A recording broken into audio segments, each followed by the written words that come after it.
This is Clinicians Roundtable on ReachMD. Here's your host, Dr. Jennifer Simmons. I'm looking around the room at my weekly departmental conference, and I'm saddened by what I see.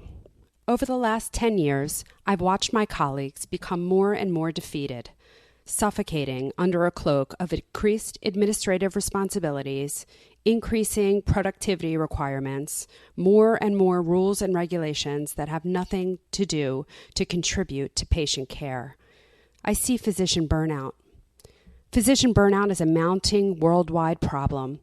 And while there's been much attention paid to work hours and work environment for our trainees, until recently, very little consideration has been given to practicing physicians. According to a recent Harvard report, physician burnout is a public health crisis that urgently demands action. Half of all doctors report troubling symptoms like depression, exhaustion, dissatisfaction, and a sense of failure. Research suggests that these physicians are twice as likely to commit a serious medical error. Experts predict that if left unaddressed, burnout will further erode the mental health of doctors and radically undermine patient care. Welcome to Clinicians Roundtable on ReachMD. I'm your host, Dr. Jenn Simmons, and joining me to discuss physician burnout is Dr. Dike Drummond. Dr. Drummond is a Mayo-trained family practice physician and the leading coach, trainer, and consultant on the prevention of burnout in individual physicians and healthcare organizations. He created the Burnout Prevention Matrix, which contains 235 ways to prevent physician burnout. He wrote the book Stop Physician Burnout, and he created the Heart of the Healer Physician Wellness Retreat, now in its 6th year, which is something I really want to hear more about. Dr. Drummond, welcome to the program. Well, it's great to be here, Jen. Thank you for having me. So, can you get started by telling us your story and what got you into this space?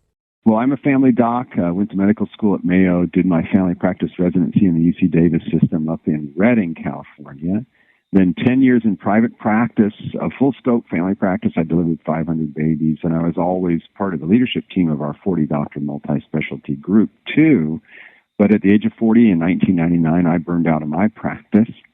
For 10 years, I worked as a walk-in clinic doc, got certified as a coach, and actually developed a successful training company in the Lean Six Sigma space.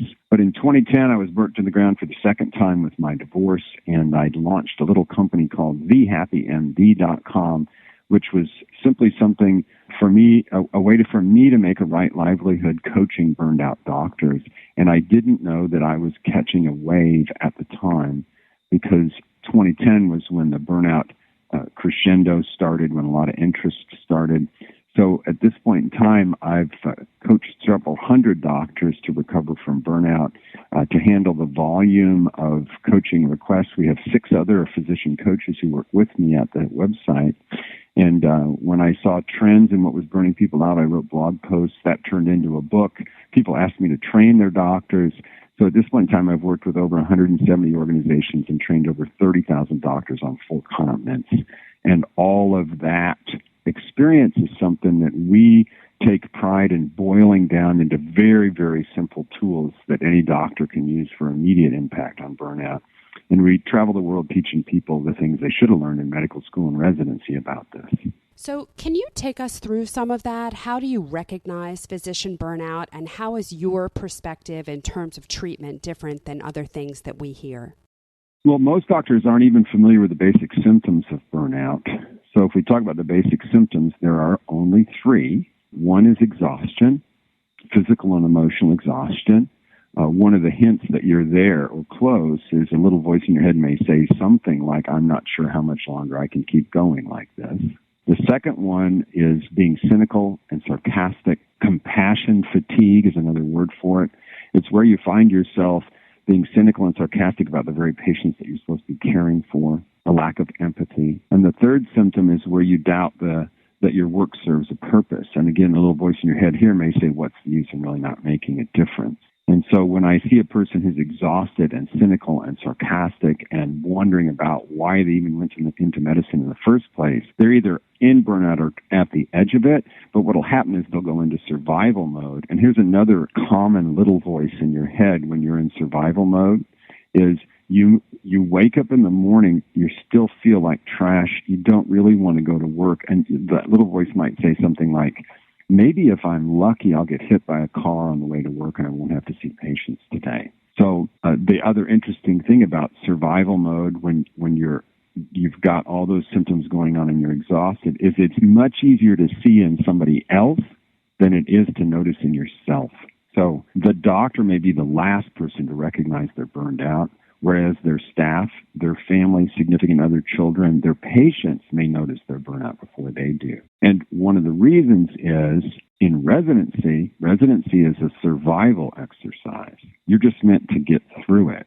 So we know how to survive. We don't think about whether or not we like residency or we're satisfied with it or whether we have any quality of life. We're just looking to survive it. So we don't think about anything other than making it through in our training program, and we tend to take that attitude towards life out into practice. As long as I can make it through the day, I must be okay, right? And we get up and do it again. Yeah, it's so funny because when we were speaking on the phone last week, I told you all of these things, and I had no idea that I was burned out, and you were the one that recognized it. So what do you tell people? At this point in time, if I'm talking with a doctor who's out in practice, what I do is I teach people that the habits that you developed in your residency and the survival skills that we learned there make us resilient. We can take almost anything because we took the residencies. But now that you're out in your practice, remember why you went into medicine in the first place. We went into medicine, most of us, to make a difference because we're helpers, we're healers, and we thought that being a doctor would enable us to have an extraordinary life. So now's the time that you can begin to create that for yourself, but you can't just settle for survival. So typically what I do is I work with doctors who are burned out about what they would like their life to be, what they would like their practice to be under ideal circumstances. And so one of the first things we work on is their ideal job description. And this takes a little while to wake up because it's not a question you've ever been asked before. But I always ask, okay, I understand things aren't good now, but let me just figure out what you would run towards as opposed to what you would run away from. In an ideal world, what kind of patients would you be seeing, doing what kind of things, for what kind of hours and what kind of pay, on what kind of team, in what kind of organization, where in the world? And normally I get open mouth stare and silence from the doctor because they've never contemplated this and nobody's ever asked them before. And so what we do usually in the first few weeks, a couple months maybe of our coaching, is get really clear on what you would really want if you could get it, and write it down so you have a target. And then we just begin to gradually move in that direction. What's a little change you could make today that would take this practice more like that practice, your ideal practice, and begin to move in that direction? I think of things like increasing productivity requirements and increasing rules and regulations and the things that as surgeons we really find ourselves bogged down under. So can you just give some specific examples about changes that people make that kind of lift that cloak? So what burnout is an example of is it's an example of a dilemma. It's a never-ending balancing act where you're balancing the energy you burn and your ability to recharge that energy to maintain a positive energy balance. Much of our residency education was spent in a negative energy environment. So the way that you deal with a dilemma and maintain the balance that you seek is with a strategy. And unlike a solution, a strategy has multiple parts. So every doctor, everybody who works in healthcare, because, by the way, everybody who draws a healthcare paycheck is at risk for burnout, but everybody needs a personal burnout prevention strategy. It's going to be 3 to 5 things that you do to recharge and maintain your energy and take care of yourself. But anytime I see a doctor who's providing healthcare services inside an organization or an institution like a hospital or a medical group, we've got a classic example of a canary in a coal mine. All the doctors are canaries going down into that coal mine every day. So in order to protect the doctors and the healthcare workers maximally, every canary needs their own strategy, and the organization needs to be working an organizational strategy to reduce stress too.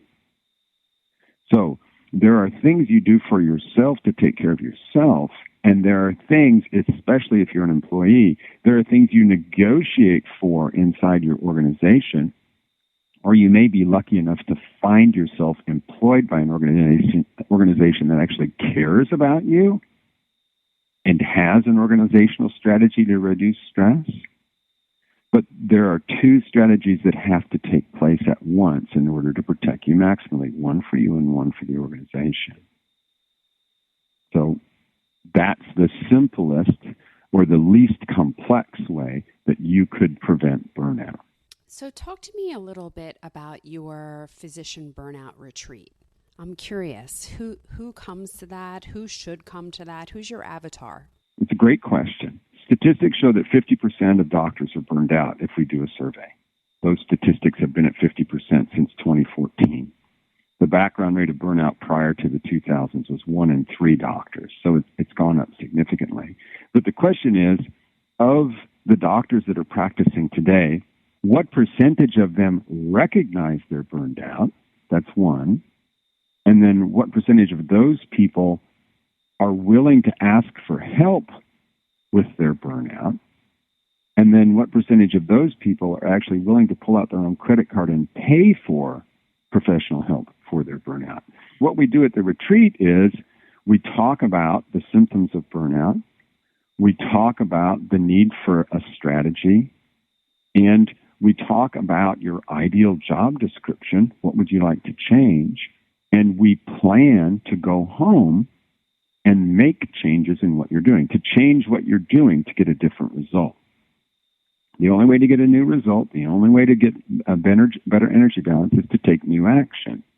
So we plan to take new action. And because I'm a coach, I'm not an academic or anything like that, I know that the hardest part of executing on a plan is when you get home.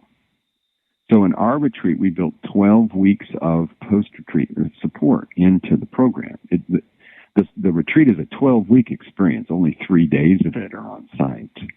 And it involves a secret Facebook group where we can talk all the time, a weekly newsletter, and a weekly mastermind group coaching call.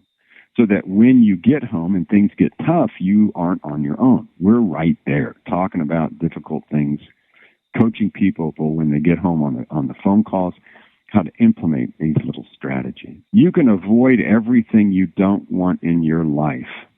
You can avoid everything you don't want in your life, and you still won't get what you want. Because there's only one way to get what you want, and that's to decide what that is and go get it. So I hear you that your avatar is really individual physicians who are experiencing burnout. What about approaches for prevention? What about training for administrators, for CMOs, for department chairs? How do we kind of head this off at the pass? Well, that would be our other retreat, which is called the Quadruple Aim Physician Leadership Retreat, where it's targeting just leaders, especially people who want to be the physician wellness champion at their organization. And we teach 3 levels of burnout prevention for yourself, because you got to take care of yourself if you're going to be the wellness champion. So we teach them how to prevent burnout for themselves, on their teams, and in their entire organization. I, again, then coach those people and have community for those people for 12 weeks afterward as they go home and try to make systemic changes in their organizations. And then I also can go out and consult with organizations to build burnout prevention programs. So we've graduated 149 people to date, legitimately off 4 different continents, and they're out there doing great work in the field. Well, I think we'll end on that. I'm Dr. Jenn Simmons, and I've been speaking with Dr. Dike Drummond on the topic of physician burnout. Dike, thank you so much for coming on the show, for sharing your story, and for truly being a part of the solution. Yeah, my pleasure. This is Clinicians Roundtable on ReachMD. To access other episodes in this series, visit reachmd.com, where you can be part of the knowledge.